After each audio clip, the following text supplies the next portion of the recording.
Programang ito ay rated SPG, striktong patnubay at gabay ng magulang ang kailangan. Matagal na talagang traidor si Divina. Nasa kanya ang brilyanteng Blood of Titan.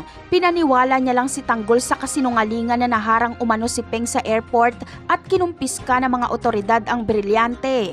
Nakikisama lang si Divina kay Tanggol dahil para na rin sa kanilang proteksyon. Umaasa din si Divina na tatanggapin ni Tanggol ang mga negosyo ng mga Montenegro para makinabang din siya, pero hindi ito nangyari. Kaya naman, hinintay lang ni Divina na humina si Tanggol para kalabanin niya ito. At sa paglusob nga ng mga gerero ay nakita ni Divina na pabagsak na si Tanggol, kaya nilantad niya ng traidor siya. Ang pakay ni Divina ay hindi para tapusin si Don Julio, kundi para kunin ang kayamanan na nasa kwarto na kinaroroonan ni Don Julio at Franco. Matindi talaga itong si Divina. Magaling siyang mangbudol. Nabudol niya si Tanggol ng mahabang panahon. Simula pa noon ay pambubudol na ang ikinayaman ni Divina. Nagbebenta siya ng mga peking ginto at mga nakaw na mamahaling sasakyan. Pagkatapos ng bakbakan na ito ay lubog na lubog ang mga Montenegro.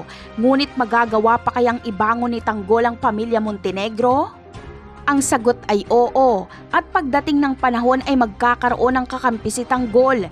Ito ay si Lieutenant Victorino. Ayaw kasi ng mga gerero kay Victorino. Gusto nilang palitan ito ni Rigor, kaya sosuportahan ni Victorino ang panawagan ng kampo ni Tanggol na magkaroon ng mano-manong bilangan. Gusto ni Victorino na si Tanggol ang makaupo sa City Hall. Pareho sila ng layuning pabagsakin ng mga gerero. Habang si Ponggay naman ay idol niya pa rin si Tanggol sa kabila ng mga nangyari. Napakarami pa nating dapat abangan sa mga susunod na episode. Paalam!